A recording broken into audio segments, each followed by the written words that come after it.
honeys. We're home. Hello, and welcome to Sinclarity, a Dinosaurs Tale. This is your host, Ben Hand Up Me, and we're here with our other co-host. We're gonna need another Timmy. Hey, Timmy, how are you doing today? We should replace my intro with. You should just take a splice out of our interview today and put it. Our interview today. Did we? Oh, we're doing an interview today. That sounds fun. Yeah, you ready? Are you ready for it? Yeah. I think I'm ready. I warmed up for a couple hours just now. Are you sure? I hired somebody to pretend to be. Have you seen the rehearsal with Nathan Fielder? I haven't. Everyone talks about it. I have not. I just did that to you. I just hired somebody to pretend to be Kirk Thatcher, famous Kirk Thatcher, for an hour and a half. No lie, though, my friend who is staying at my house right now did pretend to be Kirk Thatcher for me last night, so I could fake interview. But she was very problematic in the fake interview. That's kind of weird. Not gonna lie. Well, that's kind of weird. Well, what do you think we do here? What do you think? I'm like Ben. I don't know if you know this, but I'm like a professional journalist. Like, so interviews are just like this is unemployed energy. Yeah, that's right. Look, we haven't recorded in months. It feels like. So a lot of stuff has happened. It's not just feels like. I mean, nobody knows that because we're releasing at least one episode quickly before this one. But yeah, it's been months. Yeah, I've been on tour, and I don't have a job anymore. So it was probably should have been us telling the people that was going to happen, but sometimes we get lost in the sauce, going hard in the paint. Sometimes we have depression. Yeah, sometimes. No, just sometimes. Usually we're as happy as anyone. Like we're laughing right now. I was born laughing. I'll die laughing.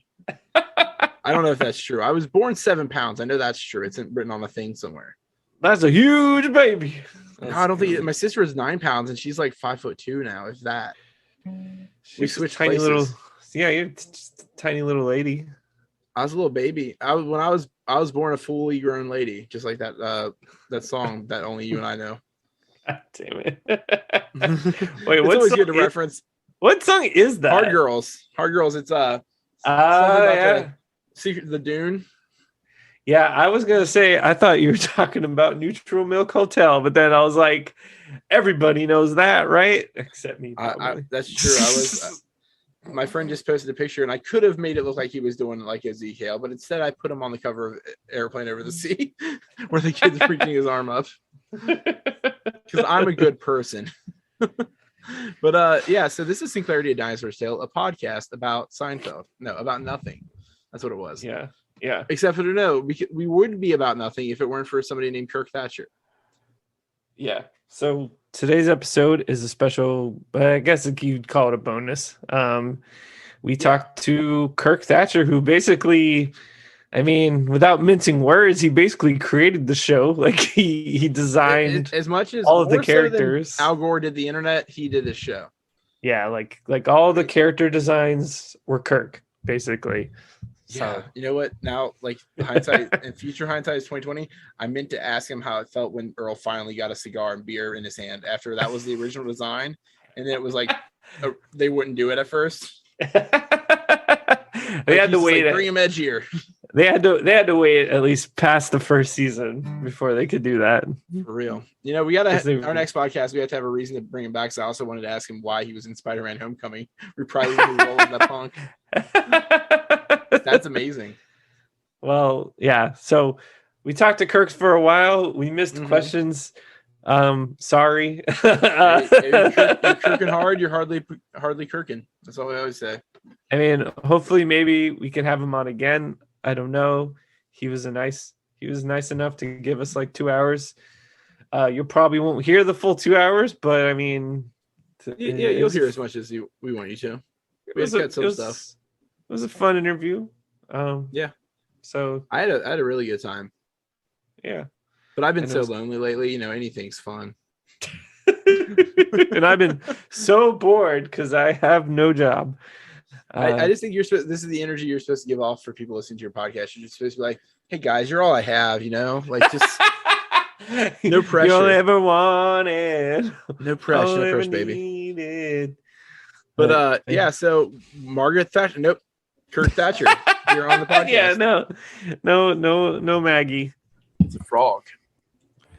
They've never, like Mitch Hedberg said, hey, Hey there, boys and boys. how you doing? What's up, Kirk? Good. It's Labor Day weekend, and I'm talking on Zoom. It's like working, but it's not. It's a work meeting. Not getting paid. Yeah. See, we kept the labor out of it. I'm currently unemployed, so Yeah, I know the feeling. I am not, thank God. But God, for about 2.5 years I was. It was brutal. damn. And mainly COVID. Yeah. Mhm. I went on tour and then decided that if my job's gonna try and fire me, I'm just gonna let them fire me because I didn't want to be there anymore. What were you touring on and as? I was touring in my band. Oh, okay. And what do yeah. you do? What did or do you do in your band? I play drums. Oh, nice. Yeah, and we did a little East Coast run. That was supposed to be when our album came out, but our album still isn't out. So we did it anyway, and we had two bookended guaranteed money shows down in Florida. So we went up to New York and then came all the way back down to Florida. So And you skipped Cincinnati. why would we go to Cincinnati? I'm there. I'm the reason. Why would we go to Cincinnati? It was easier to get people to visit me when I lived in New Orleans, but living in Cincinnati, it's like they just skip right over me. Yeah. But I'm Ben, by the way. This is Tim. Hi, Ben, by the way. Hey. Thank you. I go as Ben Hand Up Me on the podcast. Yeah. Oh, But nice. And but, I'm Tim goes as right? Yeah, I go by. We're gonna need another Timmy because Oh, nice. I did the voice of Timmy. I was looking at your You just tell me IMDb that. and I saw that. And I was like, oh my god, we got to bring that up because It was me doing a bad Elroy Jetson impression. It's like, Golly, Mr. Wizard. Golly, Mr. Lizard, where are we going today? Oh my god, that's perfect. I would get that. Timmy. Yeah. That was I think we did like at least 3. I think we did it 3 times. Mhm. But yeah. I mean, man. we all grew up in the 50s and 60s, so we had Mr. Wizard as a kid and the 70s, I guess. But I had to find out who it was.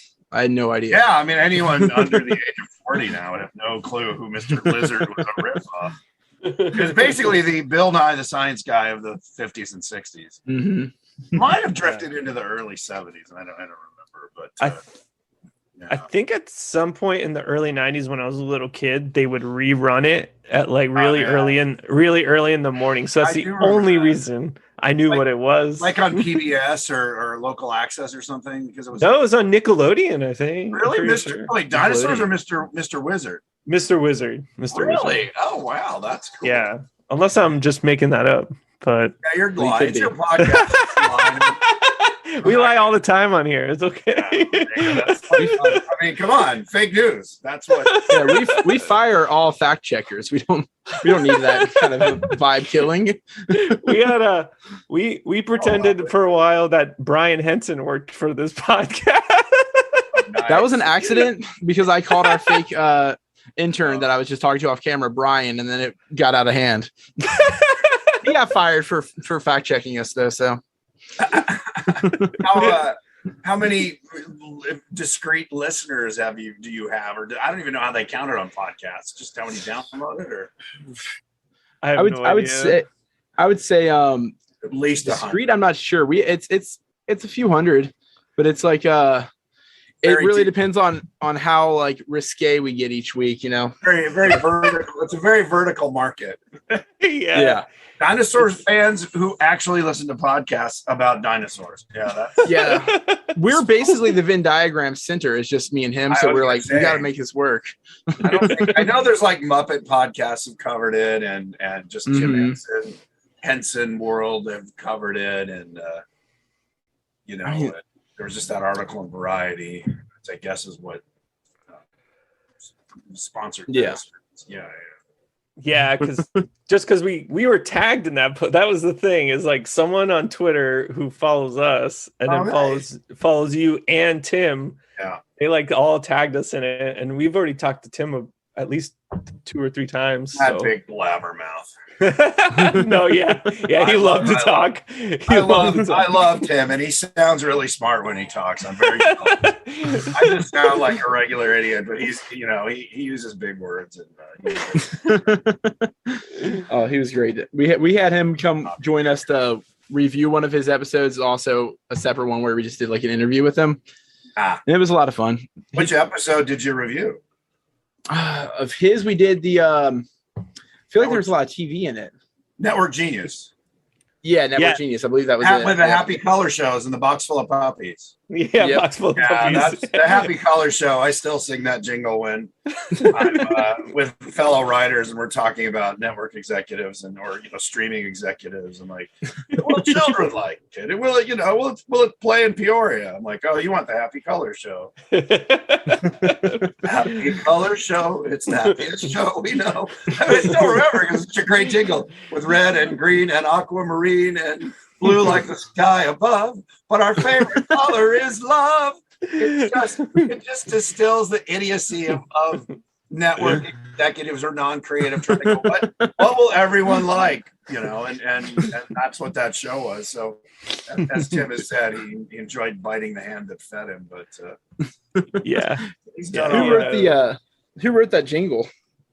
I think Tim did. Yeah. Tim wrote that, and he wrote the Baby Dinosaur rap.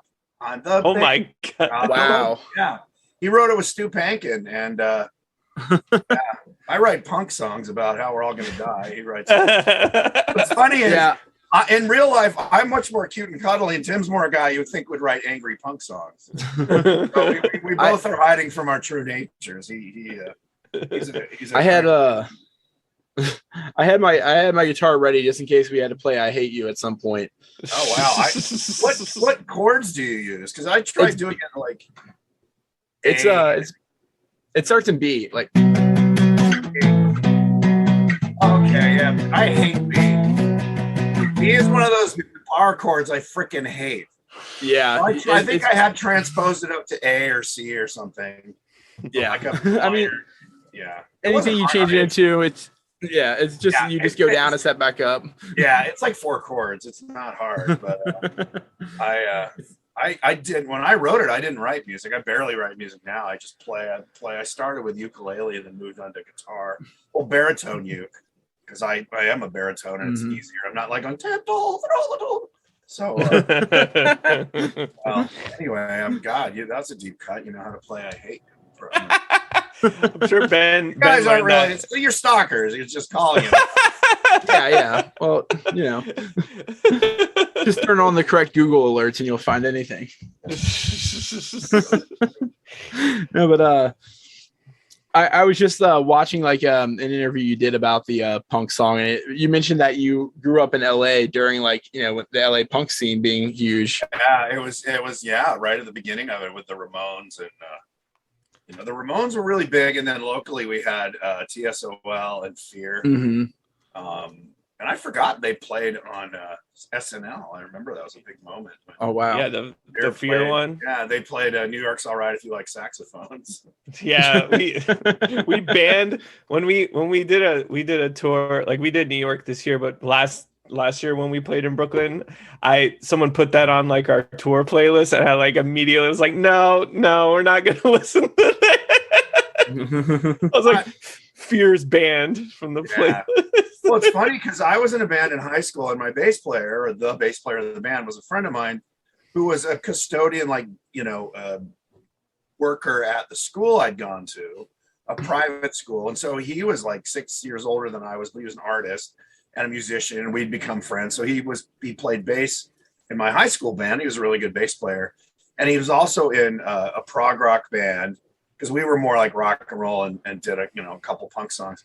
But he knew the guys from Fear, so I went to the Starwood once and got to meet Durf and Philo.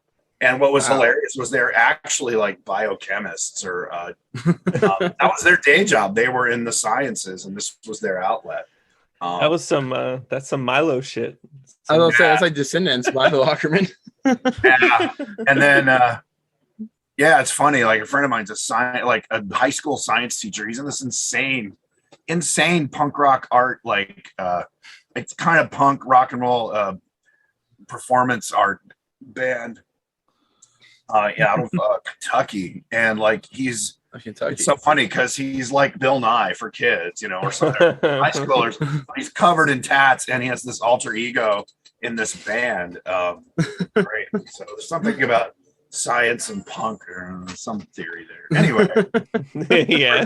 didn't do anything really punk in Dinosaurs. We had Spike. That was about it. Yeah, he was Spike. pretty punk. Our Fonzie character. And then the episode with the like the swamp band when they sell out. Right. Yeah. They just sell out. I mean, they give Robbie a mohawk, but they did that with any like teenage boy in the 90s. I designed him, so I designed him with a mohawk. I guess you did it. Yeah, that was my fault. Well, I was just trying to make him. Also, it was Dinosaurs, and they had those crests. I'm like, all right, well, that's his. It's not like he cut his scales that way, although he could have played for that. But yeah, it was just I had cockatoos, and cockatoos have that crest that spikes up. So I thought, well, let's give him that. And originally, the females had hair. Yeah, I was gonna ask about that. Yeah, I did with hair, and I remember Brian Henson because they were making these big wigs, and Brian Henson called me and he said, I don't think we should do the hair. It doesn't seem very realistic. I'm I like Brian. Wait, so the walking, talking dinosaurs don't seem realistic if the females have hair. He's like, yeah, it just seems too silly. I'm like, all right. I mean, how do you argue with that? It's really more an opinion than like, science proves they didn't have hair. Okay. So we just gave them, crests, which was fine. It was, I hate to say more realistic, but it was and I was just playing around and Jim was much more open to nonsense like them having hair because who knew? I mean, why not? And I even thought, maybe down the line you realize they didn't actually have hair. They just killed animals and styled it because it was like ladies who used to wear hats with dead birds on them. But that was a lot of fun in the early days, was creating what this world is and what, that they had. I mean, a lot of the ideas, the reason Michael Jacobs said, hey, you've got a lot of good ideas, you should be a writer on the show, was I just was spewing all these ideas in the early stages. Like the refrigerator should be a terrarium because they eat live food, they eat live mammals and stuff, which led to the first episode I wrote with Tim Doyle, when food goes bad. Right. Breaking Bad for food. Yeah, that was the Halloween, one of the Halloween specials. And then, was that a Halloween special? Yep. Okay, I don't remember. Bad, yeah. I know the invention when A Little Boy Boo was a Halloween special, because that was written to be I have a big thing for Halloween specials. When I was a kid, that's all I wanted for any show. It was like, do a Halloween special. I want monsters and and all that. they acquiesced, I think, season 2 or 3 when I got to do it. And I got to be the wereman, which was the most fun. We were gonna get Rick Baker. I said, hey, Rick, because I've been friends with Rick since I was a teenager. And I said, hey, do you want to play this wereman, like a caveman werewolf thing? He's like, yeah, and it'll be a blast because he loves to make up and he loves to act. And so I told Brian, I was all excited. I go, hey, we got Rick Baker. Like, what a great time. He's like, no. We can't have Rick Baker here. I was like, what? He's like, no, he'll see how we do it. And I said, Brian, did you see Gremlins? You see Gremlins 2? Rick knows how this is done. He's like, I don't want to. Oh, I'm like, really? Okay. So, he wasn't being a jerk. He just felt like, oh, he'll steal secrets. And I was like, okay. Again, don't argue with the boss. Right. Well, the good news was I got to play him, but I think Rick thought that I decided I wanted to play it and somehow, talked him out of having Rick do it. But I was more excited about Rick doing it because, I thought it'd be a nice deep cut for monster fans. I like Rick Baker plays the werewolf man. As far as working with Brian and stuff like that and like exposing the secrets, is that something you fell into a lot, like when you're working with the Henson Company, or you just what do you mean exposing that? Like you were that was the only time. Oh no, that was the only time, and that's why I think I was shocked that he never had said like, because they were very open about having people come and visit and all that. I think if I'd said, "Hey, Rick Bigger's going to come visit the shop," I don't think he would have. I think he just felt, I don't know, that was his reasoning, and I wasn't going to argue with him. But they never were super secretive. I mean, their system was so specific to what it was, the Henson Performance System, that I don't think. I mean, the trick is, and I've said this for years, my metaphor is like, we've invented a way to control creatures, but it can only be done by saxophone players. So it's not that anyone would really want to steal it unless they were a saxophone player that wanted to be a puppeteer. And it really is like playing the saxophone. It's both hands are working, and it's a very complicated rig. You have to learn on it. You have to be a good puppeteer, at least a decent puppeteer, and then you have to learn basically how to play this musical instrument, or like playing a saxophone or a keyboard or an accordion, where your both hands are doing different things. It's not, again, something I don't think anyone else would run up and go, "Hey, we stole your concept," because you don't have puppeteers that can play, use it. It's very limited talent base. So right. Even if they figured it all out, they'd still have we see all this stuff, like how much of a hard sell it is sometimes to get Muppet stuff like onto air. It's like now they have to do it with the same equipment. Like, dude, it's I mean, it's funny because pretty much my entire career I've done things with creatures or puppets. Starting with Jedi, I made all the creatures and on that, and all the way through Gremlins and E.T. and then Star Trek 4 didn't have any puppets in it, but then I met Jim Henson right after that, and both the bulk of my career, I would say 30, 34 or 35 years of it has been either puppet or creature related. I mean, exclusively. I directed one episode of a sitcom, and I did some animation writing and directing, but more or less it's been, and I love that because you're bringing things to life that wouldn't exist any other way. But definitely a very unique art form. Yeah, and it's a tough sell. I think the problem I've learned just from pitching shows a lot with it is either if you say puppets, they think it's kidsy, and they're not wrong because they think Sesame Street or even the Muppets. Now, the Muppets was not originally, and Jim and I had talks about this. It's not a kid show. It was a family comedy, but just like the Sex and Violence Hour.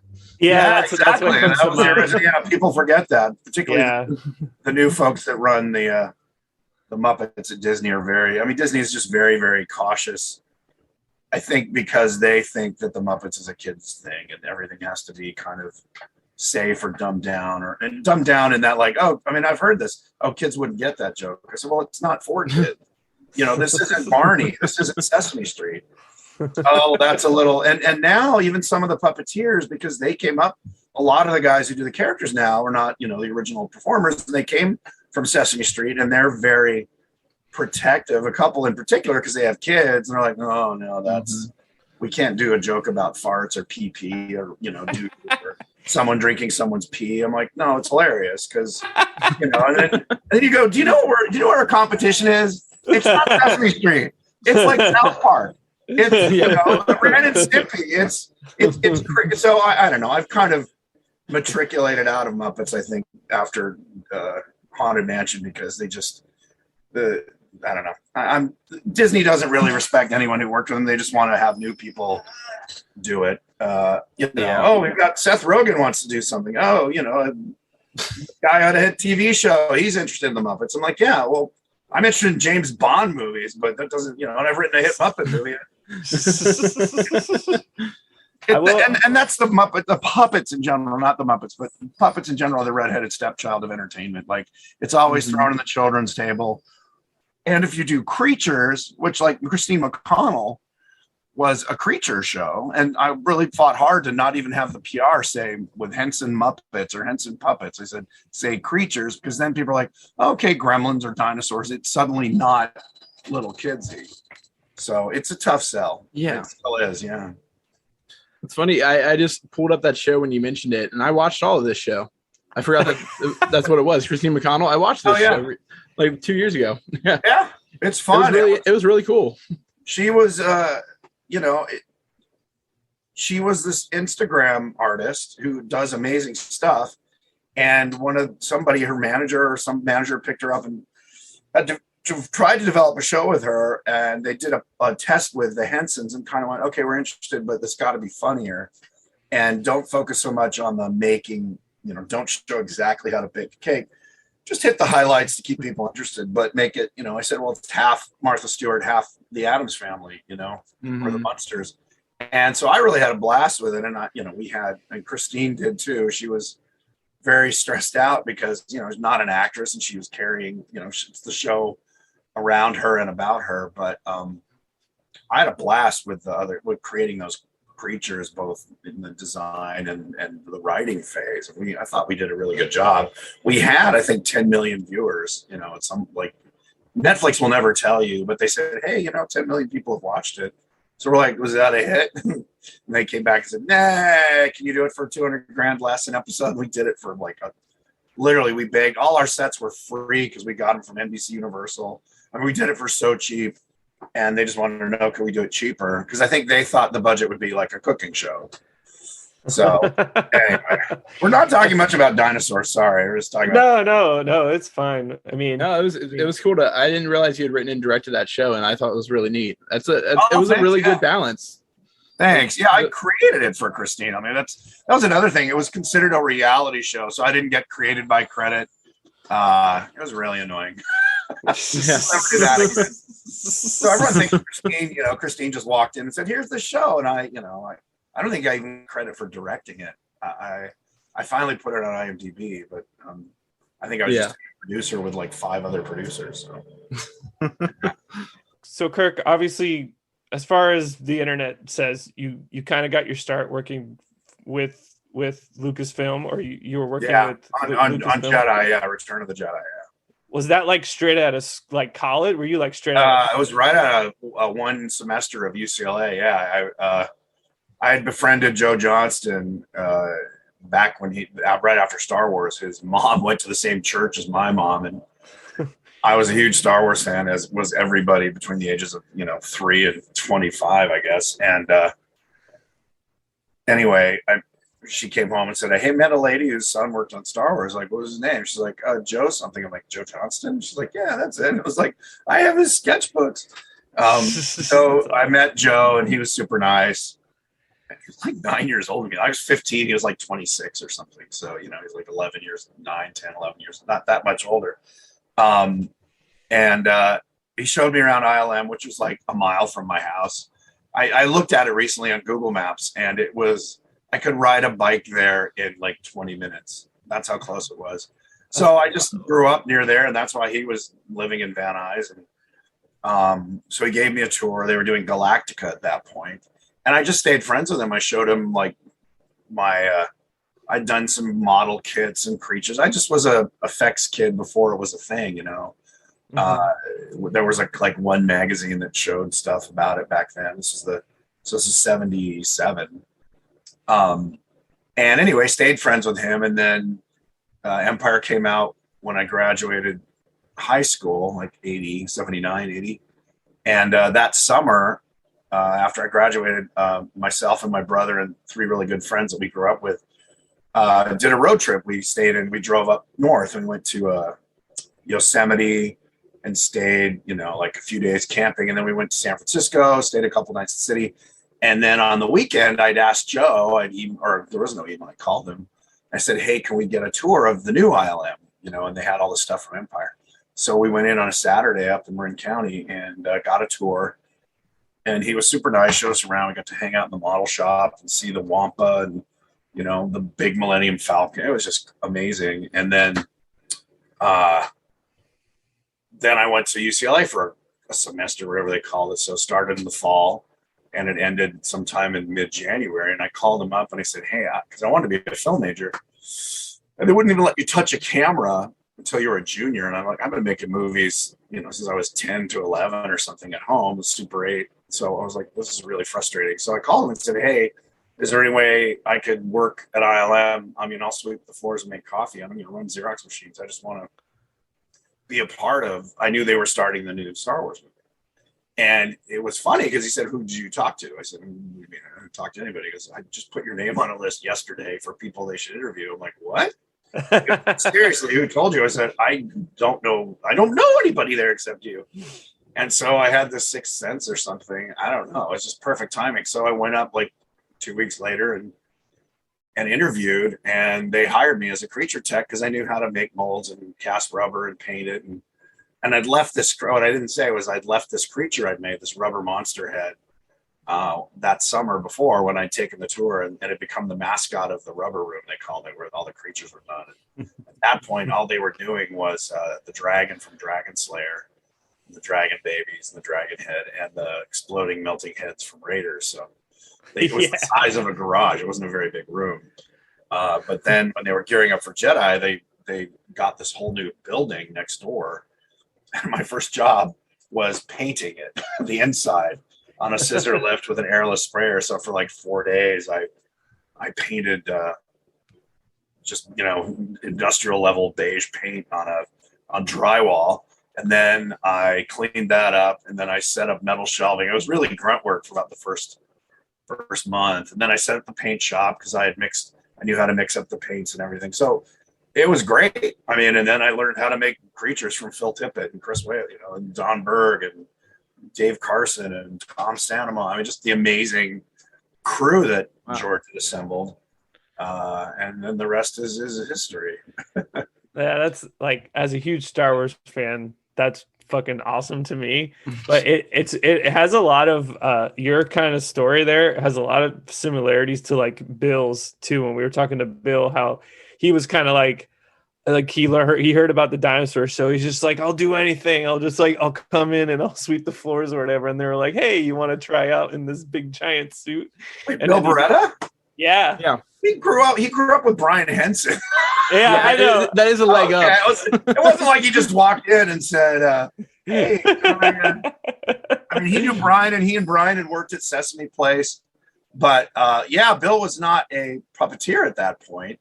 He was an actor, and he was a musician. But he auditioned. It was funny. I mean, maybe he told you, but he auditioned, and Brian, I think, felt that he couldn't cast him in the main characters. It looked like nepotism. Oh, I want my friend to do it. And so it was originally another guy who was a very good suit performer, but he'd done suit performing. And I remember Michael Jacobs saying, wait a minute, we bought the auditions. This guy is funny. Bill was doing like Jackie Gleason, and the other guy was kind of like, he was good. He just didn't have that flair. So, that was Bill's start. He was happy to, I think he said he lost 40 pounds the first year, sweating it out.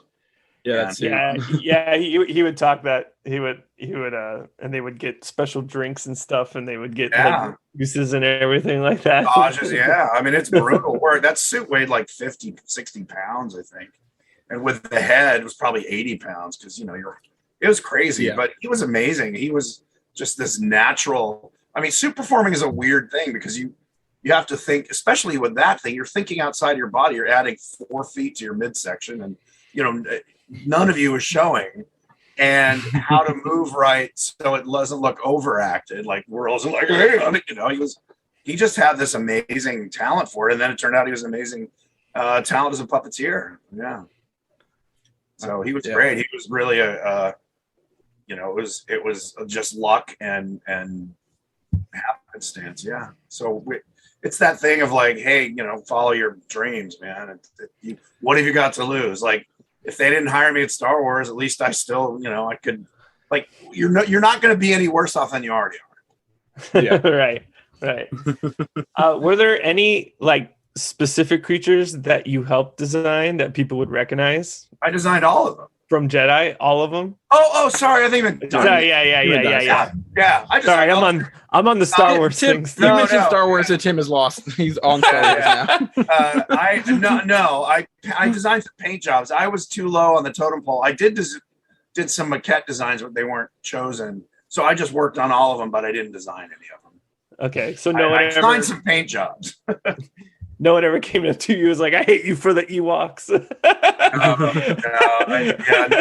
We tried to make a better Ewok because we saw Stuart Freeborn had sent kind of the generic Ewok head out, and I remember we looked at it and went, okay, I mean, this is fine for the background, but we should make, I mean, the pitch was to George, like, let us make some good close-up ones, you know, for like the 8 or 10 that in the foreground.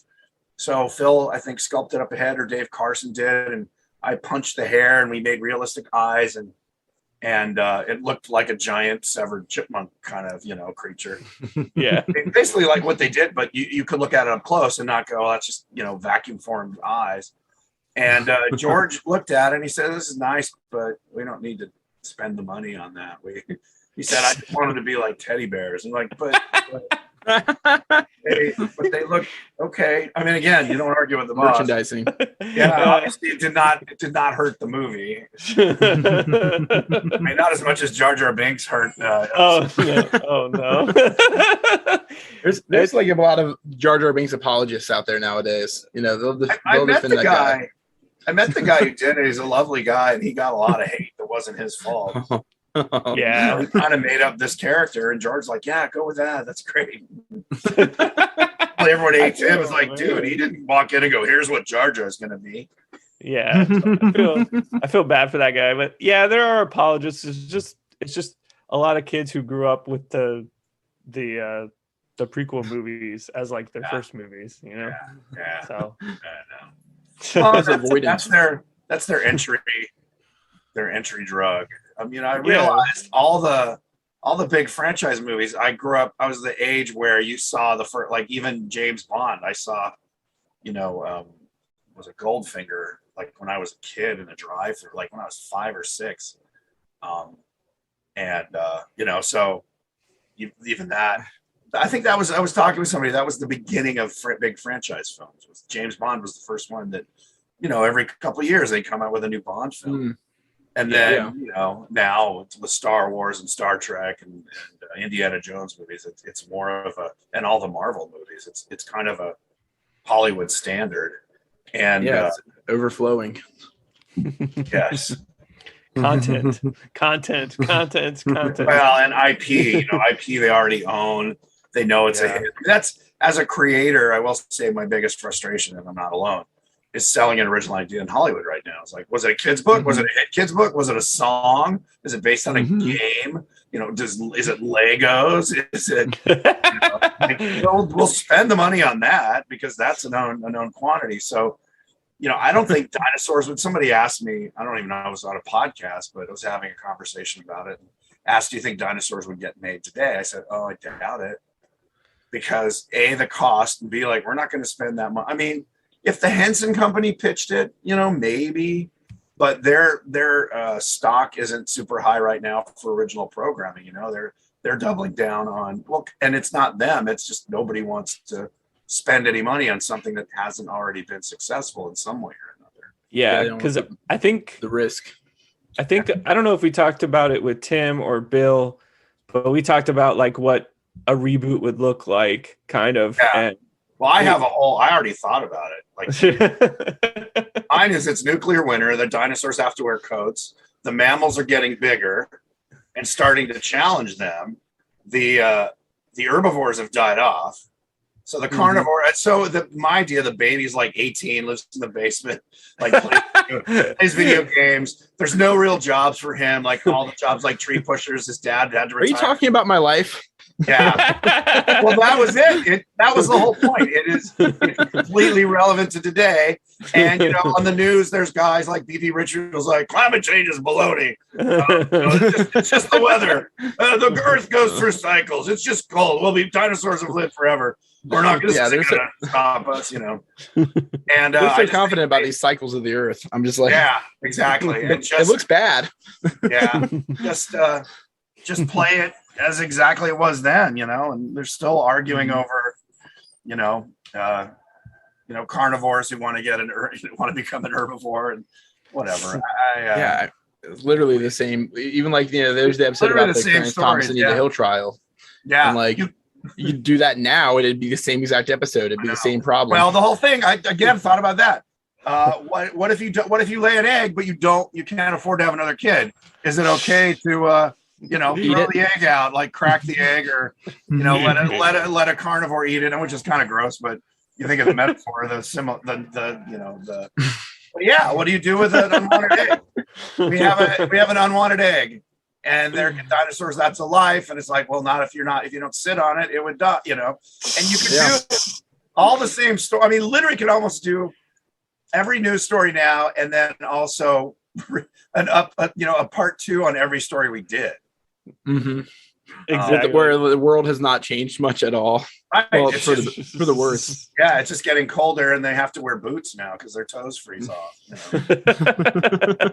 I think that's one of the reasons why we kind of started this podcast. Besides me like loving the show so much and like watching every time it would come up on a random streaming service, I would like watch it again and then remembering it as a kid and stuff. But when I watched it as an adult, being like, some of these jokes are just like, oh my God, like everything is still relevant. So I thought it would be so fun to talk about this show just because all the subjects, nothing changed in 30 years or ever in the show debuted. I don't know if it's a testament to us being clever, how stupid humanity is that. I mean, or how as Tim and I just said in this interview with Variety, like every generation thinks, and Tim writes it off to narcissism, like this is the worst it's ever going to be. We're living through the worst end times, and there's some truth to that because I was saying, I grew up with nuclear annihilation was on the I mean, that's what everyone, I grew up thinking, I'm gonna die. Why? I mean, a lot of I hate you is about that teen, or not even teen, that 6-year-old 5-year-old angst of like, what's the future? The sins of all the fathers. Like, I'm growing up thinking I could be annihilated tomorrow. What's the point of investing in bank? Why would I have a savings account? Why should I learn anything I'm not interested in? Because we're all gonna die, and then even those who don't die, the planet's gonna be royally screwed. So that anger or that frustration, I guess, is what I wrote I Hate You in about 10 minutes because I knew exactly what it should be about. And that's it kind of embodied the tongue-in-cheek punk anger and angst with, I eschew you. Punk was not stupid. It could be really smart, but also it was a very kind of visceral thing. So I think with Dinosaurs, we could kind of tread that same territory, to play up things we were frustrated about. I mean, and Tim said in the interview with like, it's very liberal. Like a lot of the writers were. I was apolitical at the time. I didn't mind the stuff they were saying. I didn't think they were wrong, but I didn't. Mm-hmm. I didn't feel like in most of the episodes, all the episodes I wrote did not really have much of a political agenda. There wasn't like, Food Goes Bad was sort of like unionizing food, but that wasn't necessarily. Happy Labor Day, food. Yeah, exactly. Food wants its rights. So everything else was, potty training the baby, inventing Halloween, stuff like that, and then changing region, and then killing them all. Again, people say you killed them. I said, no, they're still alive at the end of the show. It's like we kind of let the other shoe drop in your mind. But I said you could do it. You could pick it up. It's 20 years later, the baby doesn't have a job, and whatever. And the world is basically the world is now where E.P. Richfield was just president. E.P. Richfield was just the president, and there was a cheating scandal, and you could just literally.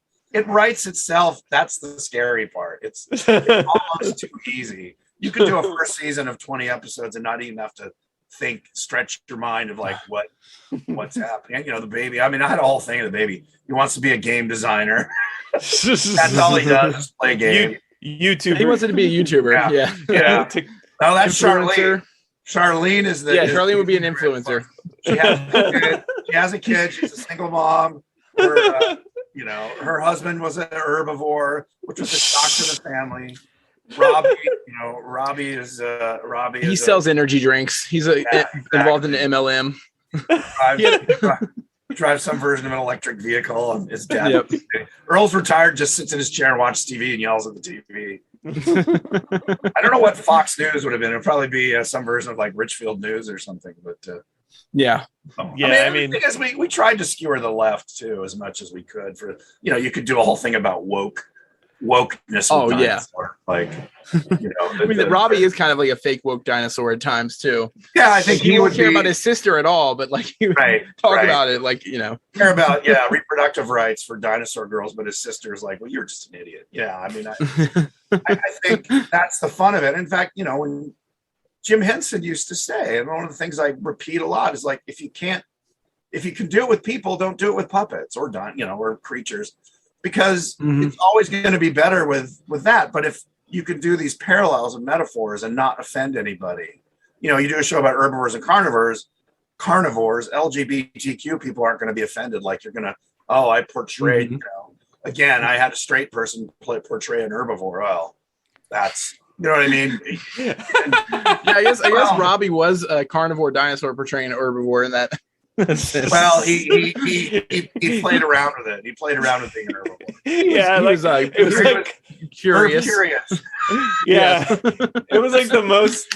I remember we did that. We had a host when we talked about that episode. We had our friend who's like vegan and straight edge and stuff, and he was like, "Are you guys trying to make fun of me?" Like by talking about this episode. He was trying to figure out what the metaphor was. He's like, it's always a gray area. We didn't do an exact thing. Well, sexual harass probably was an exact. Yeah. There's no gray area there. On the nose. What was funny was like hurling day about throwing your mother-in-law. Like the Gray Panthers, which was a seniors' rights group, like was furious, and because they never watched the episode, they read the TV guide, blurb saying Earl is excited about throwing his mother off.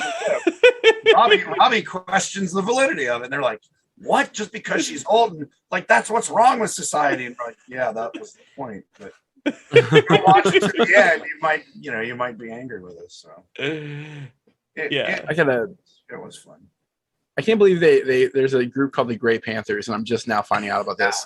This is gonna be my weekend next weekend is researching this group. I don't know what's left of them. I think the AARP took over, but I at least one person was just immediately like, "Is it okay to just be like we're the Black Panthers, but we're old, so we're gray?"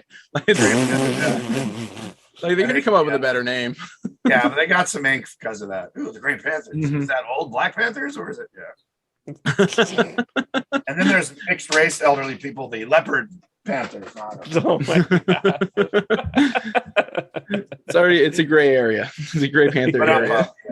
Did you have specific questions? I don't know what you guys want to talk about besides everything and nothing. I mean, what are you gonna say, Ben? Oh, I was gonna bring up Tim's really into like Godzilla stuff. That's like I think that's really correlates to why Tim likes this show, and I never put it together originally. Is like a man in a suit type thing. There might be something going on with that. And I was just like beforehand, I saw that like one of your inspirations being that you were really into King Kong. Yeah, and I was just kind of just wondering in terms of like. Are there ever going to be more shows with just people and puppets in general and side puppets? Like puppets can be done, but like inside them, it just seems like it might be like completely gone. What do you mean inside them? You mean like costume stuff? Like costume stuff, nothing sexual. Well, no. One of the few times I didn't take it as a sexual reference. I mean, Christine McConnell had a werewolf, which is a walk around costume. For kids, yes. For adults, it's pretty hard sell. I've tried to sell shows with even just people knowingly in an idea for a character, or a guy who's he lives up in Alaska and he wears a bear costume and he identifies as a bear even though he has a weird uncle, and he lives inside and he puts on it, but he wears his bear costume and puts on the head and goes outside and acts like a bear because he's more comfortable that way. And he's the Uncle Fester of this family. So jokes like that maybe, or somebody does a series about furries. I don't know, but yeah. Well, I guess Wilfred was a show. I just remembered that. Yeah. All right, the guy in the dog costume. Yeah, I don't. It's a hard sell, man. Dinosaurs was so unique. I mean, I've tried selling shows about aliens, which did you ever see Explorers? It was a Joe Dante movie with three aliens in costumes, and they were Rob Bottin creatures. It was basically like dinosaurs, except they were aliens, and there was a lot fewer of them. but I don't know. I don't think so. It's unless look, if you did a Harry Potter thing about the goblins or something, and then that you have the best way to do it was people in costumes. But I can't prognosticate. I think CG is. In fact, we talked about that. Would you do dinosaurs with the costumes and everything, or do it CG? You could do it CG with motion capture and still tear the heads the same way. And the freedom it would give you to shoot it faster and kind of expand the world. You could show, armies of dinosaurs and dinosaur roads and all that. So I think it'd be a good way to do it. Whether it'd be cheaper or not, it would be cheaper in the long run. If you're going to do 22 episodes or you wanted it to run for 3 seasons after the first season, unless you're building a new character once in a while, like we did. And it's funny because I've asked this question to producers or line producers, like, is it cheaper to do something as a creature suit or in CG these days? And it really boils down to what are they doing? If you're doing like a sitcom thing, it's cheaper probably to do it as a CG thing in the long run, because you don't have to maintain once it's built, you don't have to fix it. A lot of the money was redoing the suits every year and cleaning them up and putting in new motors. So in the long run, it would be cheaper. And I think it would look great. I mean, I'm working in Unreal Engine now. I'm directing a series that's for Nickelodeon. It's in Unreal Engine, and not this series we're doing is not trying to look realistic. But just seeing some of the stuff you could do in Unreal Engine at real time, let alone rendered, it's amazing. So dinosaurs, since they're real, but they're not real. I've even thought about just modeling in ZBrush and Earl Sinclair and moving the face around as a proof of concept. But I think the other big issue is there's 3 companies own the rights to it. There's Michael Jacobs Productions, Disney, and the Henson Company. So I think the deal is what would kill it. But what's interesting is dinosaurs are not copyrighted. I mean, dinosaurs in general. You could do a show with walking, talking dinosaurs. It just couldn't be the Sinclair family. But again, even pitching that right now would be like, what? You could assemble the same team, but not have Disney involved. get Amazon, get Amazon involved. I mean, this is the kind of stuff I pitch, and then they look at you like you have 2 heads. I feel like the CGI route would probably work the most for Disney, because I feel like it's just. But then, like, there's also such backlash towards it so often. Well, again, this would be under the guise of, like, I don't know if you watched Arcane or something like that. That's an adult. I mean, it's based on a video game, and so it looks like a video game, but it's not kidsy, and they certainly spent the money on it. But because it was a hit game, and the company, I forget which company, they just paid for it themselves. They just said, we're going to do this, and then Amazon or Netflix, whoever picked it up, I forget. I think it's Netflix, and it's based on League of Legends, I believe. Right, yeah, but it's from that company, and so they made it, and because they had deep enough pockets, and then Netflix runs it and paid some fee. I don't even know if the fee helped to cover the cost to make it, but it's just a giant advertisement for League of Legends, which is a huge game franchise. So Warcraft. I mean, I think if you saw the Warcraft movie, you could do a Warcraft orc family. I mean, that would be hilarious. Put it. And I've pitched and worked on pitches for Dungeons and Dragons sitcom kind of ideas. That would be great. But, go to Blizzard. I used to know people there and say, hey, let's do basically dinosaurs with orcs, and they have dragons and all that, and it's the family next door, trolls, and like the freaking trolls. You could do very much like you did with this. This is what I do all day long, is I invent shows. The trolls are jerks, and the orcs hate them, but the trolls hate the orcs just as much. And you can play all the racist stuff that's going on in the world, and about like, that orc religion is so stupid. Can you believe it? A troll? You don't even have rules. You don't believe in God. I don't know. I mean, you could, and it could be adult, not kidsy, but kids. I mean, anyone over the age of 10 would love it. At least boys who like Warcraft. I think I'm gonna go. Okay, you can't air the show until I pitch this. You're giving away all your secrets here. Didn't Blizzard just buy, or Activision just bought Blizzard? They merged into some giant game. It's like I thought there was supposed to be something to prevent monopolies, but that doesn't. I guess it doesn't make sense because banks do kind of run everything. So yeah, welcome to adulthood. We realize banks run everything, and it's all the whole illusion. It's all theater. Yeah, exactly. Tim, I think it was Tim's grandmother. Somebody on the show, they said his grandmother said if elections changed anything, they would have outlawed them years ago. Yep. Tim would. I think he made a joke about his in the network genius when because we love the Triceratops skits. Yeah, and they do the one where he starts breaking down basically communism. And Tim's just like, yeah, that was like my my little communist friend. Yeah, that I talk with. Oh, there's something like that Triceratops, and you're all the force. That was great. That was the fun of it. We parodied everything in popular culture, including us being like The Simpsons. Like, oh look, it's that stupid dinosaur. It's just like us. Simstones, meet the Simstones. That's exactly what it is. And then Simpsons did it back to us. They did an episode of like, look, Maggie, it's dinosaurs, but they're just like us. Wow. My buddy he gave me a cell from that because he was one of the directing producers on it. And so I have I forgot what to call them, but that's awesome. That's really cool. Well, it's funny because I remember one of the first reviews, the title of it was Dinosaurs, Yabba Dabba Duh.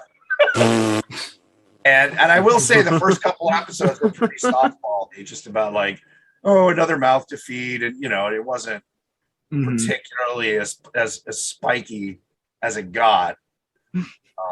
And thankfully it did, because if it was just about, bringing up baby and, and he ate live rats or something, it would have lasted for him.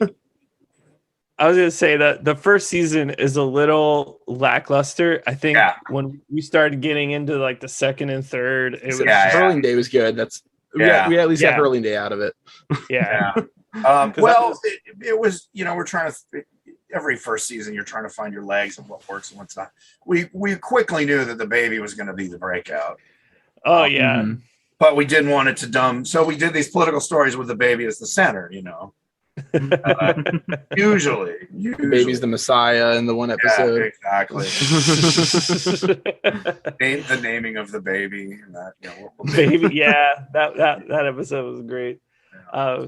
But yeah, like I remember when we started the podcast, just trying because the whole concept of the podcast is that Ben has never watched the series and I've seen it multiple times. So it's almost like. It's almost like me defending it, like in a way, like especially like the first season, because Ben would just be like, "Oh my God, Tim, why?" I'm like, "No, I'm telling you, it gets better. It's great. I'm telling you." So what? How have you seen them all now? Are you in season 2, or where are you? We're 4 episodes till the end, I think, right now. Oh, okay. Yeah. We're watching. It's the episodes that aired after the show ended, basically, is the past few. You mean after we got? Yeah. So because it's like all weird out of order on like Disney Plus. If you're watching are you watching the DVD or on Disney Plus? Disney Plus. We're following the Disney Plus now just out of convenience. It wasn't on Disney Plus when we started the podcast. We got really lucky with that. Right. But I don't know if they air them in order, to be honest. Like you said, the last season I think got all scrambled up. Yeah, because like listed on the DVD, it was just it was suddenly they're all going to die. Then the next episode, Charlene discovers the world's around her. It was just like immediately they're back to being alive and something else is happening. So like we're watching in the order where we're ending with them dying, or that makes potentially. Yeah. Well, they don't actually die, but yes, their doom is written large.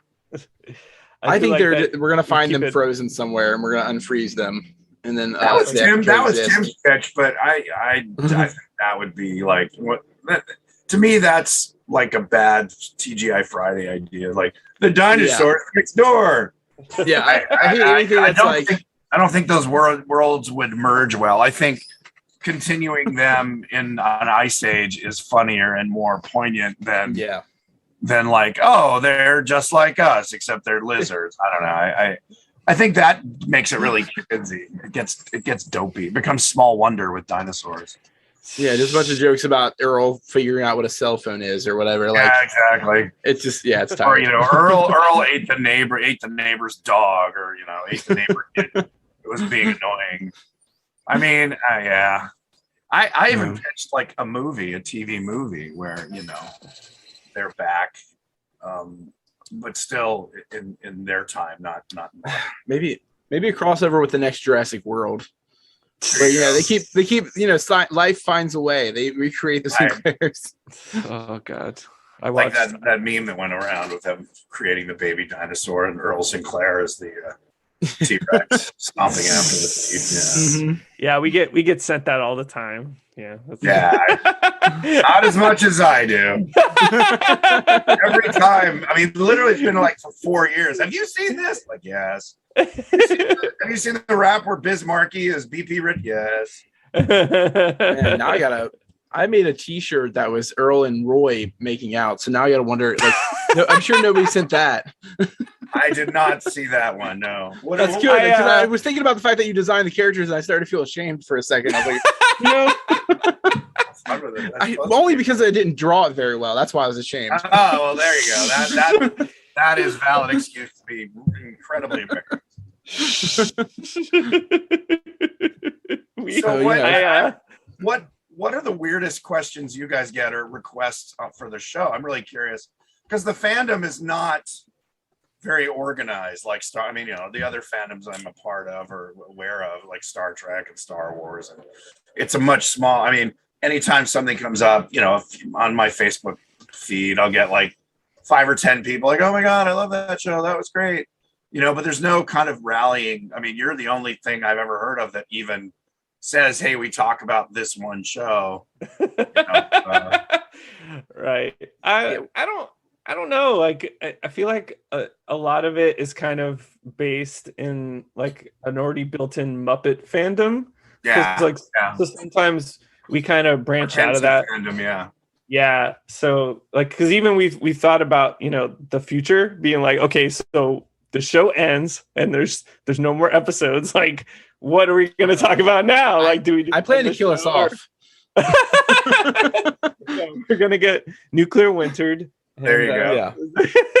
I mean, like, it's just easy writing. It probably happened already, so I don't have to worry about it. Yeah. Or a virus. Mm-hmm. Yeah, again, there's another dinosaur episode. A virus goes by that, Yeah, germ warfare. Yeah. Well, no, it's not even germ warfare. It's just a virus because, some animal or one of the dinosaurs ate something they wasn't supposed to eat and it had a disease. It was a bat. And now they have some version of, and then the government, what's left is saying, hey, you should avoid each other. And of course, Earl thinks it's all poppycock and because he's stuck at home already. Exactly. I don't know. How come Ozzy Osbourne didn't get a lot of flack? What? Ozzy Osbourne ate a bat and we were all fine. Yeah, but he ate a bat in the 70s. Or bats were. Turns out breed of bat back then. I've become friends with a epidemiologist, and they go, "Yeah, bats actually carry so many diseases that if you go spelunking or cave hiking with a bunch of bats, you could very well come out with some horrible lung disease that you then." Yeah. So you just only have to worry about becoming a vampire. All this other exactly. shit. I don't know, Ben. What do you think? Usually the I feel like the reaction to our show is usually like, "Oh yeah, I remember that show." Yeah, that's kind of the most... and then you walk away. Yeah. Oh yeah, that was fun. Yeah, it engendered good feelings, but not enough for people to be like building model kits of the characters or. There's not a Dinosaurs video game or even a board. I think it's sort of like what I used to say. It was about as popular as Beanie and Cecil in the 50s and 60s, where people go, "Oh, that was great," but yeah, you wouldn't know about it. But it was Bob Clampett did a puppet show and then showed cartoons, and it was huge. It was written by what's his name? Very funny comedy writer. And a guy who wrote parody songs and was his writing partner on it. And they were hilarious and huge fandom at the time. And then, you know, people in their 50s and older might, oh yeah, that was fun. But nobody wants to go, oh, are they going to bring it back? I mean, it had its time. It's great that people, you know, remember it fondly. I think now, because of the internet and kind of the political nature of things, it would probably get a bigger audience in that if we did it the way I was talking, or even Tim was mentioning, where you still approach the news head on with stories about, you know, obvious metaphors for what the world's going through. I think it would be, I mean, because that's what South Park does. That's the reason, you know, they make fun of everybody and everything, and they don't even, you know, they make it the, you know, Barbara Streisand or something. They don't, you know, let's call it, you know, Barbina Streis monster. You know, they just make it Barbara Streisand and they parody these people. Yeah. And it's a huge hit. And it's been running for what, 22 years or something? It's crazy. 25. And The Simpsons. Same thing with The Simpsons. Yeah. I mean, Simpsons is like 35 seasons or something.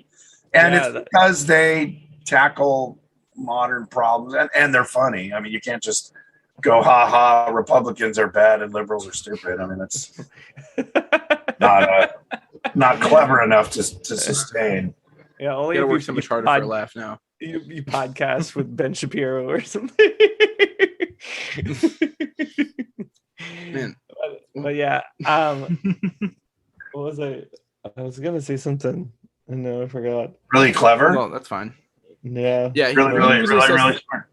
Really clever stuff. Really quick. Really quick-witted. I'm the same way. I always like, oh, I was going to say something so clever. I was going to, but like, yeah, this didn't even feel like better idea crashed into it, and now I can't remember how to do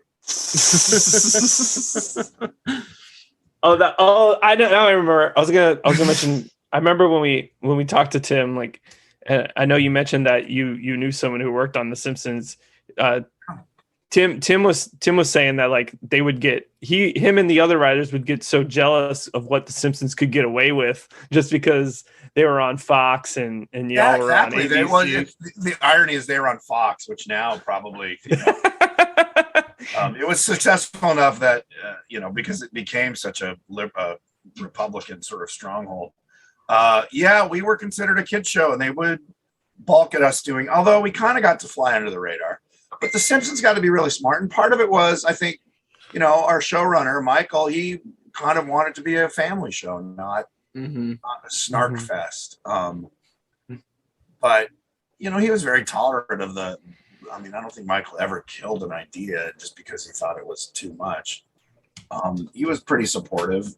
He enjoyed, you know, what the show what became with our liberal writing staff, primarily liberal writing staff. Yeah.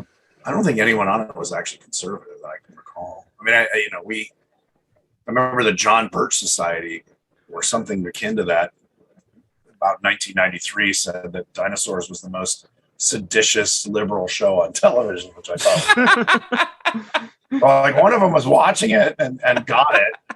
I think most other people let their kids watch it and they're just like, oh, look, the funny baby. Yeah, funny baby. Always the funny baby. For me, it was always Timmy, because my dad would say that. He would say, "We're gonna need another Timmy." Like he would say that all the time. So. We're gonna need another Timmy.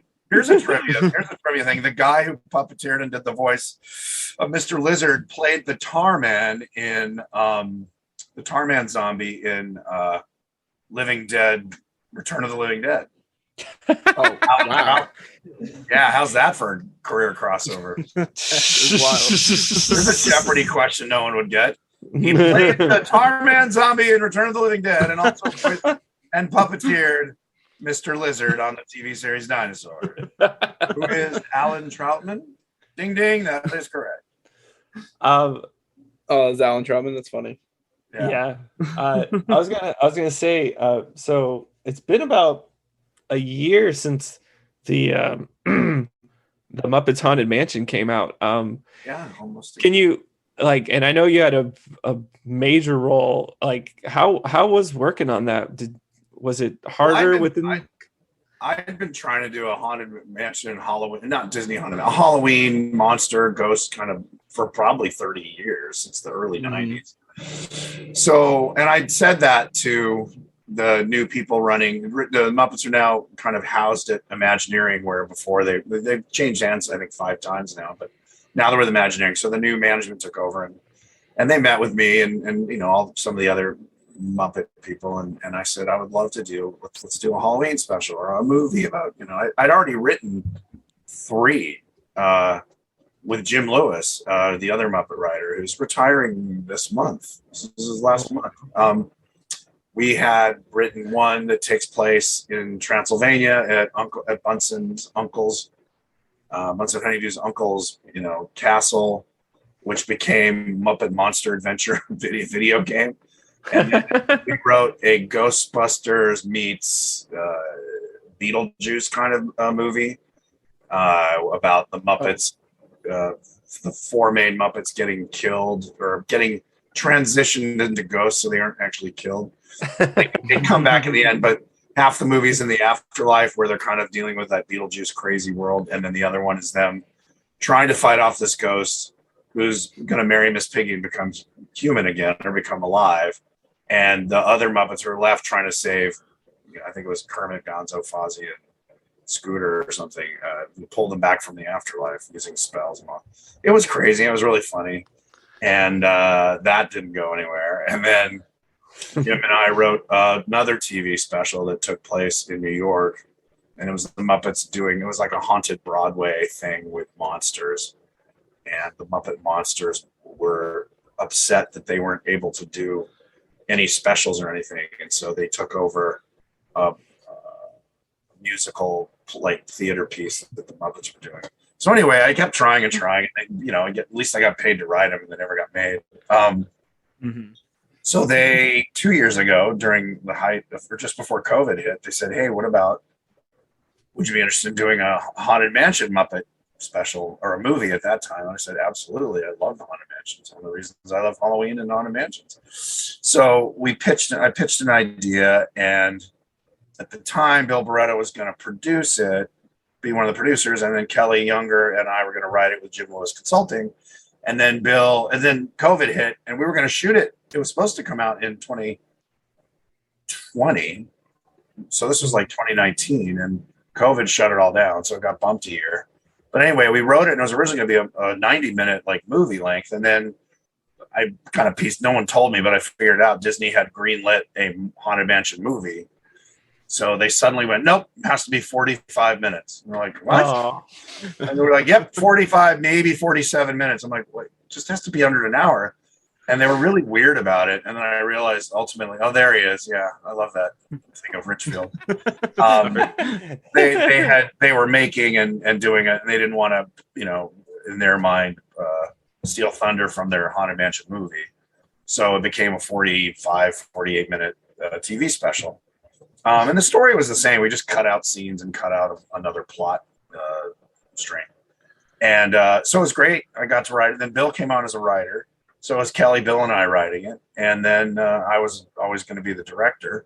And it's funny because it did so well. It's the first time they let me write and direct. Because I originally was a writer. I wrote Muppet Treasure Island and those other things I mentioned, and a space movie. And then suddenly I was directing. It's like, well, you can't write and direct. That would be horrible. Imagine the amount of control you'd have. So that was not just Disney. That was the Hensons too. They were suddenly like, "No, you can't write on Wizard of Oz or anything. You can pitch ideas, but we need writers." I was like, I was a writer. That's where it started with you guys. Not a writer, but anyway, I got to write and direct, which was like finally, and then it was fun to make. It was very fast. And budget was ridiculously small, which is always the case with the Muppets, except when they do a feature film and I don't do it. And then suddenly everybody has money. I'm not bitter. Oh, wait. My joke was, "Oh, we don't have money or time. Call Kirk." And then just give him shit. "Why is it taking so long?" It's like, because normally this takes long and I'm doing it faster than anybody else.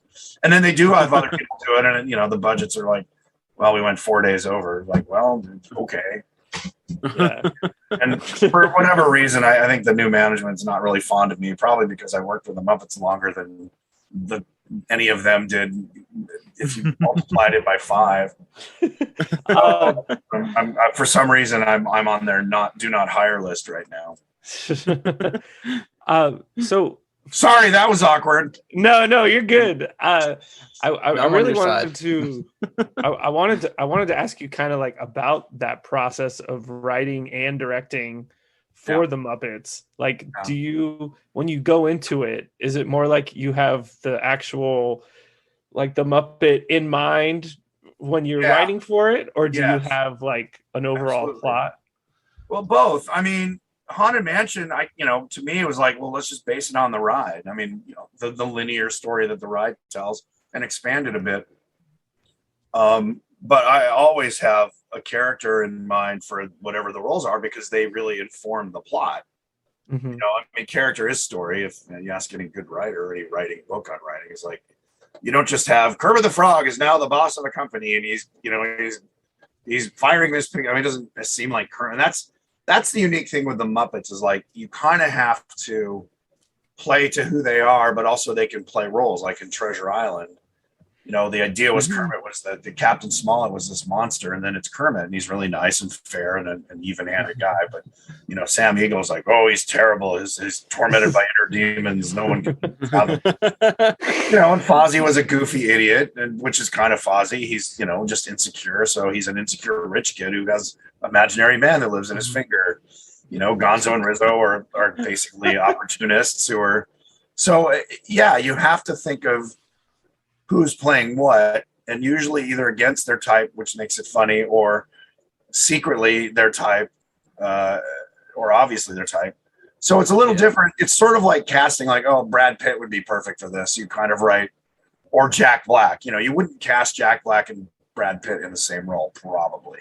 Or if you did, as a writer even, oh, this is going to change the entire tone of it, right? Mm-hmm. Not that Jack Black can't do drama and Brad Pitt can't do comedy, but they very specific skill sets so it's the same thing with the Muppets. I mean, I think that was my biggest problem with the last series that I didn't work on, just the Muppets, the TV series, where, they're just kind of like, okay, Kermit's now in charge, but he broke up with Piggy and he's kind of being a jerk, and Fozzie's a kleptomaniac, and Gonzo is the head writer. It's like, okay, well, it doesn't really play to their. They all started acting more like humans. It was, The Office or Larry Sanders. But they lost their weirdness. I mean, everyone became kind of more normal and also petty. I was like, well, that's not fun. They're kind of jerks to each other, which is not like Pepe can be a jerk and Rizzo can be a jerk, but not Kermit or Fozzie, or I don't know. I just didn't like. I just thought, where's the funny? Where's the goofy? Why are they Muppets? I mean, it could have been Larry Sanders. Yeah, it should have informed more of like all of the plot. Like the character, like you have it kind of like it restricts the character in a way that makes it like kind of like intuitive with the writing. Like, I don't know, like you have Kermit, he wouldn't do certain things. Right. Because that's his character. Right. Like, I don't know, it makes it's more fun that way anyway. Even though you're casting him as, like in Christmas Carol, he's Bob Cratchit. He's the nice guy. You wouldn't cast him as Ebenezer Scrooge. And it's funny, we would get executives like Kermit as Ebenezer Scrooge. Not that no one ever said that because it had already been done, but they would just go, oh, Kermit's the main character, so he's going to be Scrooge. Like, Kermit's a terrible Scrooge. Pepe would be funny. Joke. Even Gonzo might be funny if he's crazy, or Rizzo would be a perfect Scrooge. He's very cheap and but so even though it's not them, you definitely, again, it's like casting a movie. You kind of play to people's strengths. Mm-hmm. So I go, at least the way I approach it, is you go in kind of knowing who's going to be what, and then what's fun is you kind of let them inform how the story goes. Now, if you're doing Treasure Island or Christmas Carol or Wuthering Heights, you have to kind of work with what the story is, and if it's an original piece, you can do whatever you want. Like Jim Lewis and I wrote a really fun miniseries for Pepe, where he was the world's sexiest orthodontist, and it was a parody of telenovelas. And so we were going to have a Latina cast, and he was this great lover who was an orthodontist, but he was in trouble with the Colombian Novocaine dealers. And who were rats, and it was really fun. And then it got killed because everything gets killed. It's funny. But and then what was funny was you had the telenovela, and it started out with actually a real cast. Like we had real Latina and Latino actors, big names. And then by the third episode, they'd all quit. And Pepe would meet with his agent before every episode, and you'd hear like, "Well, we got a sponsor now, and the sponsor is Mother Murphy's Pies, so we really got to sell pies. You got to push out how great Mother Murphy's pies are in this episode." It's like it's about Novocaine dealers in a dentist's office. So like I don't know, I'm not the creative one. You work with the writers, and so the third episode it was going this way, and suddenly there's pies involved, and it just got really, really stupid. But to me, that's where the Muppets shine. They just do stupid. Jerry Joel, the Muppet writer who taught me how to write Muppets, said, "We do stupid right."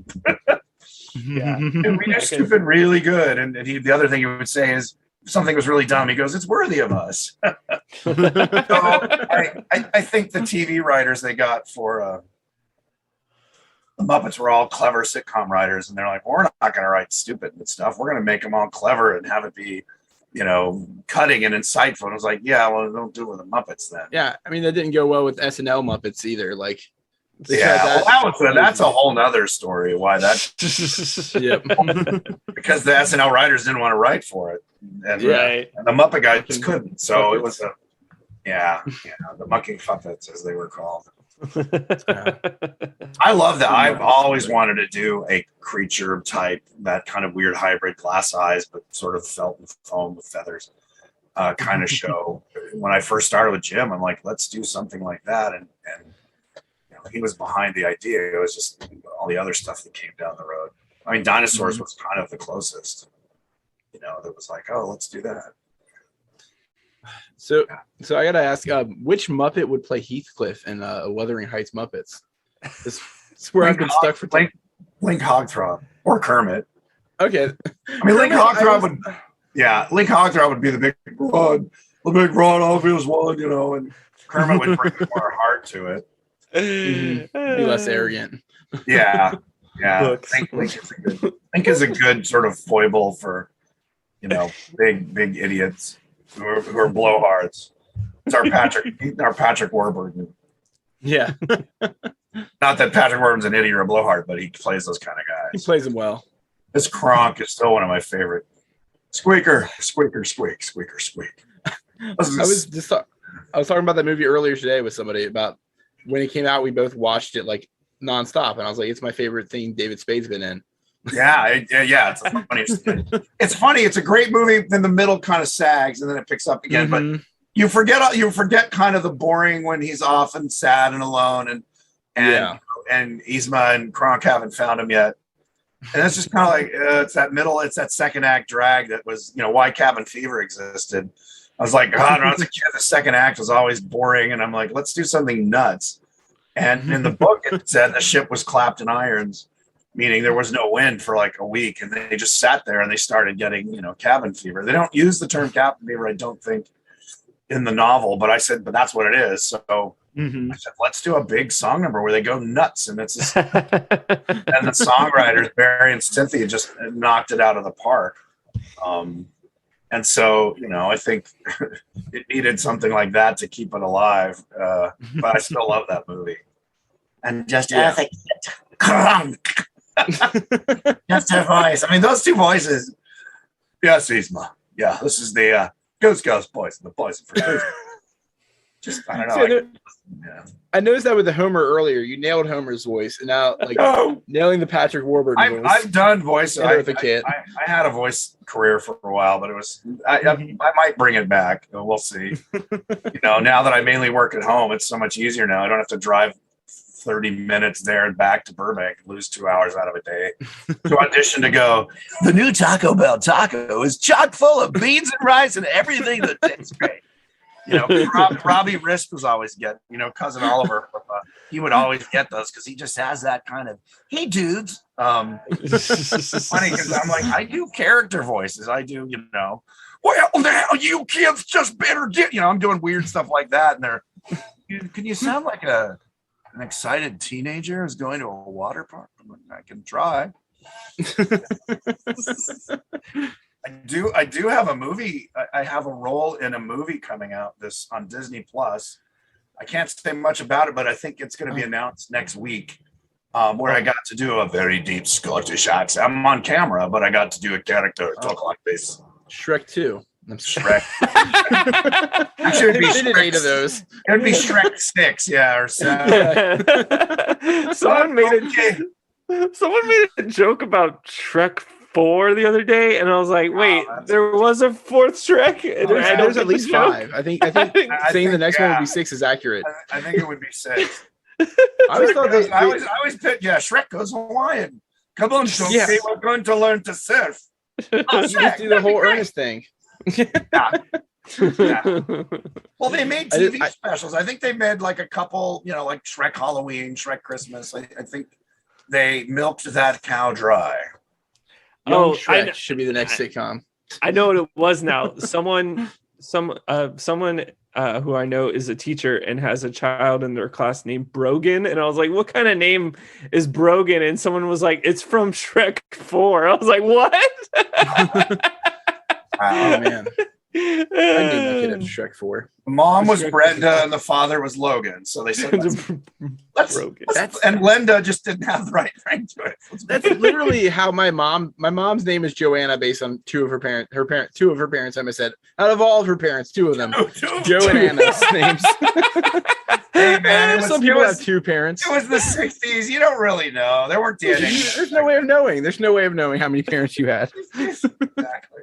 I have Ben- I have 2 moms and 2 dads, so that is, and it's not through divorce. I'm adopted, and I met my biological. I was raised by Oh wow. they raised me, but I met my biological mother, and then found out who my biological father was just this year. So at 60, I learned where I actually, on my father's side. It was crazy, like from DNA testing.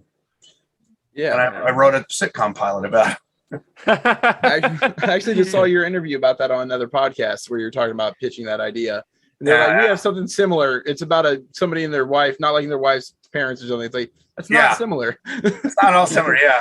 It's like, yeah, I know. It's like I said, you pitch a Dinosaurs and they go, we have something like, what do you have? Well, it's about a family with a talking dog. I'm like, how is that like dinosaur? Well, it has a talking animal in it. I said, but serious, like I get that 90 because I don't pitch, it's a doctor show, but one of them has a 3rd nipple. Oh, it's crazy. Well, I mean, how do we sell that? It's A like, flying nun. yeah, it's the Nathan Fillion show. Instead of being a writer as a detective, now he's a rookie cop, but he's in his retirement age. It's crazy. Imagine all the stories. The problem is shows are developed by, or not developed, but are chosen by dullards. That was Jim Henson's problem. Why he had his own company? He couldn't, Disney wouldn't hire him. I mean, he just went and did his own thing, which I'd love to do. I just, I'm probably going to do a Kickstarter at some point. But for me, it's all focused. Like I've got 7 ideas. I mean, I still pitch TV shows, but and that one about a guy meeting his family, finally just sat down. I've written 2 pilots just on my own because I'm tired of pitching them and giving ideas away. Like, I'm just going to write it. At least I have a writing sample. But sitcoms right now are on the ebb. There's not a lot of sitcoms being done. It's weird. They don't really sell on streaming. I can't think of any sitcoms on streaming unless they're rerunning, other shows and network like Abbott Elementary. And there's like 3 sitcoms running right now. Yeah. I've been It's watching weird. that. I think, and it's funny because this is just being a writer, a comedy writer. I always say, like, the culture and times go through cycles. And I think we're in the 70s, a repeat of the 70s where things are dark, Vietnam War, the whole Trump thing, or, Vietnam War then. Now I have the country's very polarized like we were during the Vietnam War, but more about but I remember growing up, people hated Nixon like they hated Trump or hate Trump. The country's very much like the conservatives are like, you woke liberals are jerks, and the liberals like, you conservatives are fascists.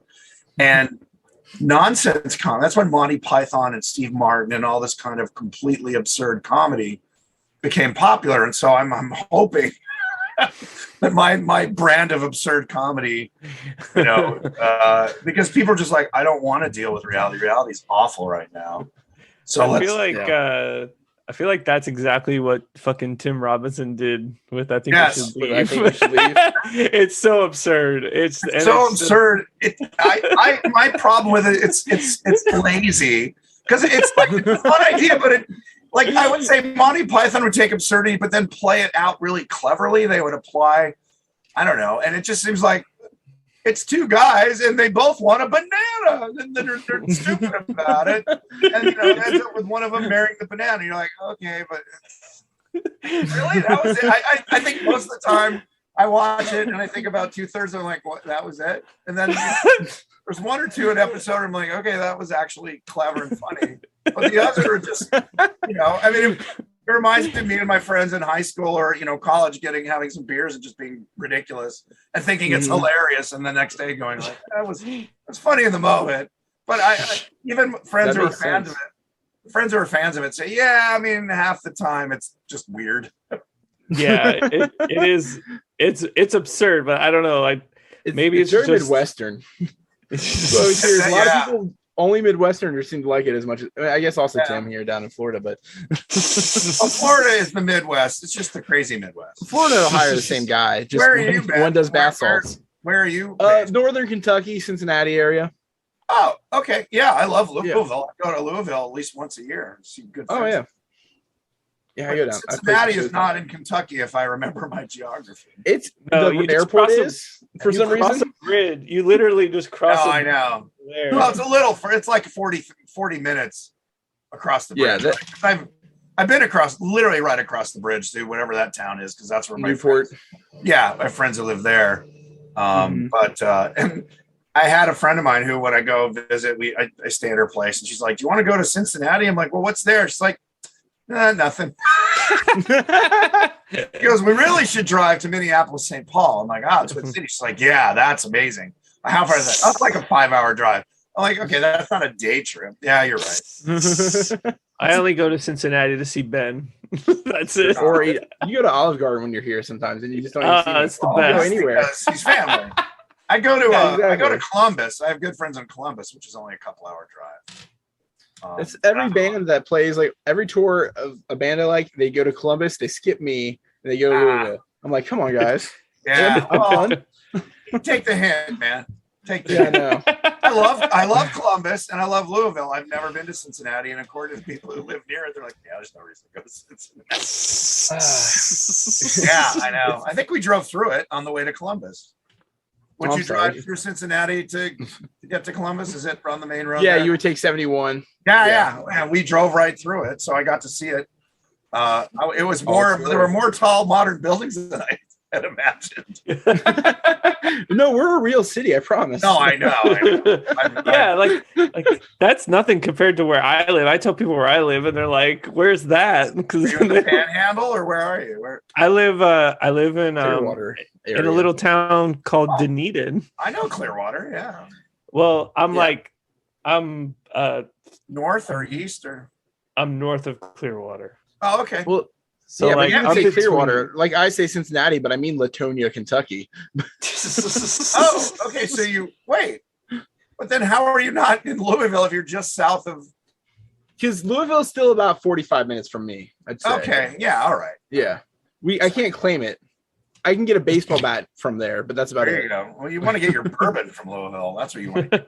Unless you don't drink, then I mean, I go there and I've been there so many times. I have my favorite distilleries that my big dream. It's nothing to do with dinosaurs, and I got to go pretty soon. But no, it's okay. Yeah, I'll bring my. I want to go to Maker's Mark, so you can get forget what it is. It's like $6,000 to get a barrel. My brother would know. But you can pick. So what they do is you get, I think, 10 to 12 barrel staves that are made of different woods or toasted in different. Some of them give it a really vanilla flavor. Some of it give it smoky and spicy. Mm-hmm. But you can pick these 12 staves, which are basically wood slats, and they will age that bourbon, their regular Maker's Mark bourbon, with those staves for like 3 to 6 months, and then bottle it with your own label, and you'll have your own makers with exactly the way you like it. And again, you get 5 or 6 people. You spend whatever it is, $800 to $1,000, but you get. I think everyone gets like 40 50 bottles of Yeah. their favorite bourbon. It's like, well, I never have to buy bourbon again. So I don't know. It's like, you know, finding the other 5 or 6 guys to do it with is the tricky part. That like bourbon. Oh, that's not hard here. Everyone, that's all anybody seems to care about. You know, it's a great My brother bourbon.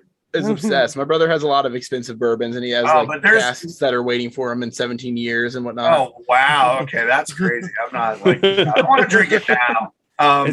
There's only so much to do in Kentucky, and Yeah. one of them is to bring your whole family into the gas station, and they all You use the can bathroom, and drink. they don't wash their hands. It's the Yes, that's pretty disgusting much thing I it. ever saw in Kentucky. Oh, whatever. You live in Florida. You guys eat bath salts. Yeah, it's true. Yeah. Yeah, people in Florida should not throw gross stones. Hey, But yeah, I'm close to the. I'm close to the- Bardstown has Mhm. Willett Distillery makes something called Bardstown bourbon, and there's one that you can't buy anywhere else except in Kentucky. They only sell it in Kentucky. You can't even. The only way you can get it shipped out is if you have a friend buy it and they ship it. You know, which they have to lie and say it's not flammable or whatever. I got you if you need it. So let me know. All right. Good. Well, I have a couple friends in Louisville, so it's even closer. My aunt runs the post office around here, so I got it all. Oh, there you go. All right. I'll have them buy it and drive it over to you and go. There's a- yeah, I'll get it shipped very discreet. all the election fraud is right there where Ben. Right There you go. go. There was no I'm election the fraud. I wrote I in Russia for the president. That's all I. There you You go. know, I'm voting in Kentucky. It doesn't really matter what I put. There should be a Muppet called the Election Frog. And like, no, you guys missed it. Not election fraud, election frog. All right, I gotta wrap up because I have things. I have people to do and things to see. Right? Something like that. You're good. Thank you so much, Kirk, for just hanging out with us. I hope it was worth wasting your afternoon. No, This is like, I mean, we made a whole podcast about a show that you were one of the main creators of. It's very honored. kind of it's very nice Finally. to talk to you. Finally.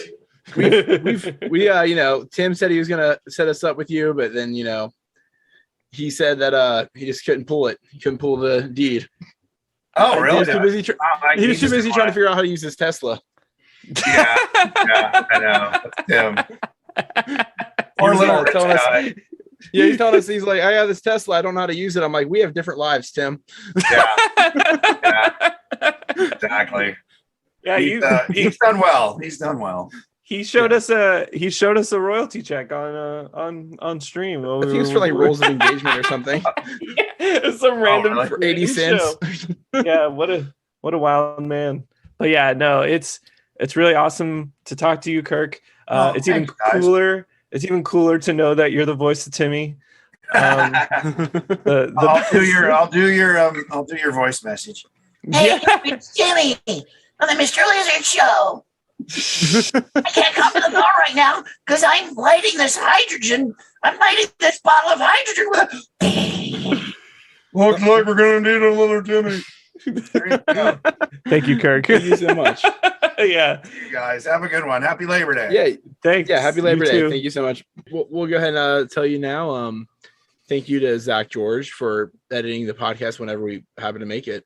And check out Keystone Copycats. It's still going great. I just got caught up recently. I listened to a bunch rapid fire because I was like caught up on all the podcasts I listened to, and I was like, oh yeah, there's that one that I know the dude, and I've been sleeping on it when I think they're both so funny.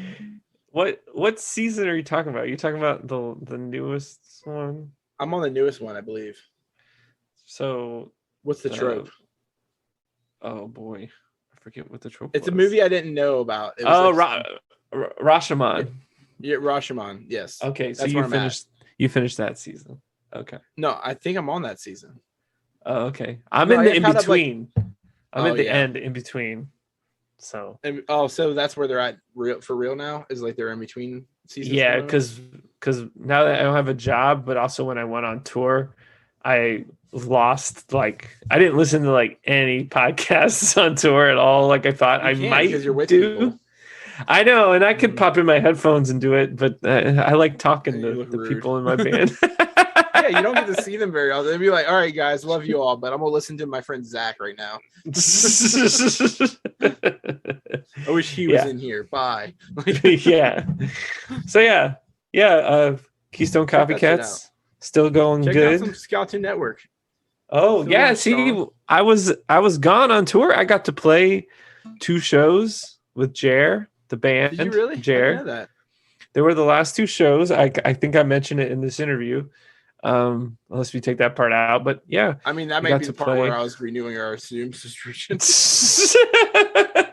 I got to play 2 shows with the full Jer band, and along with Bad Operation, which is Community Records people, and that was fun. I was about to say something that I was like, this is recorded. I can't just say whatever I think about a band that's pretty good on record. No, it was really good. We played that's probably Miami and Gainesville, and there were sold out shows, and I got free pizza. I got free pizza and vegan pizza even. Yeah, we got. Oh my god, me and Woody, we hung out in Miami. Yeah, you know, Tim, I got a residency at the Comet Bar in Northside, Ohio for the next month, every Tuesday next month. So if y'all want to come up, you got Tuesday. Of course, just you come up and do a Tuesday with me. A nice Tuesday in Cincinnati, Ohio. Hey, look, it's worth. You'll find out later. It's a place Kirk will never go. But hey, I'm going to Riot Fest. Do you want to go to that instead? I'm a trader now. I'm no longer a festie. I mean, honestly, you should go to Riot Fest. That's closer. I got a free ticket. It's closer to you. The only reason I go to Fest is because it's 2 hours, and I go because you're there. What do you mean? Well, I don't even know if I'll be there this year. So, well, once I found out how to get to your house, I was like, I don't have to go. Like last year, I just went to your house and I left. Yep. I was like, they let me in. I don't have to fucking follow them around Gainesville. But and I have following no around pass. Gainesville. Thank you to Amy Shenanigans for our logo. It's dope. Probably gonna go with an edgier one next season, like some really edgy dinosaurs with edgy stuff going on in their lives. Like a Degrassi, but it's aged up. Doing drugs. Yes, exactly. Like not just they'll be doing whatever dinosaur heroin is. Right? Is that okay to say? Magic leaf. Magic leaf? Yeah. No, I would think it'd be more like dinopioids. Oh yeah. Oh, that's the best I can do. They already did an episode about that. That was triceroids. You can never try steroids, by the way. If you're offered steroids, do not try those. Theranoids, right? Yeah, we're gonna have to cut this part, put it at the end because it's killing the vibe. Anyway, yes, Amy Shenanigans, Scottoon. We got Network, Zach Waterson with Zach and Keystone Corey or whoever. Yeah, and you got this podcast right here, Sinclarity. Yeah, you can check us out wherever you're already listening to us. You're doing great. You found us. Yeah, sorry about the break. Kind of. Yeah, no, not really. We both have good music coming out soon for everyone to listen to, so that's all that matters. So just stay tuned. That's for that. Right. I don't have a job. We're better musicians than we are anything else, and we're not that great. Also, if you have any work for Tim. Yeah, on the other side of this, I used this podcast to try and get a job. So we'll see what happens. I'm almost certain this podcast has almost cost me jobs. So let's see. I couldn't with any good-natured person, I could not send them a link to our website. By the way, we have a website if you ever want to go there. You can go to the fan art section and you can see Ben's wonderful fan fiction art. I'm gonna send that to Kirk now. Oh my god. He seems like he'd think it was awful.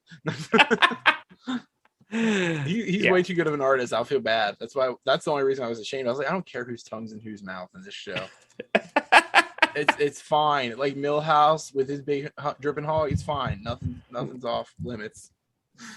Right. He didn't like it. I think you should leave. So I think we're gonna cut the interview. That's all our podcast is based on. So That's true. I'm probably gonna edit this one. I didn't I do already did the shit. editing. I'm telling everybody. You're not punk, and I'm telling everyone. That's our ending theme song, isn't it? Yeah. So say goodbye to everybody. Hey, goodbye, everybody. We've had some fun. We've had some drinks, some talking, some wine, some women. No. Oh, my headphones just died. All right, well, everybody, you have a great whatever day we release this. All right. Goodbye, Sorry for everyone. being gone for so long. Hope you wear your anxiety vests. Goodbye. And oh yeah, enjoy dying permanently. No, going extinct. That's what it was. Really survive. It feels different, doesn't it? Yeah. Something survived. Yeah. Be a leader of what, like 101? Bye. Bye.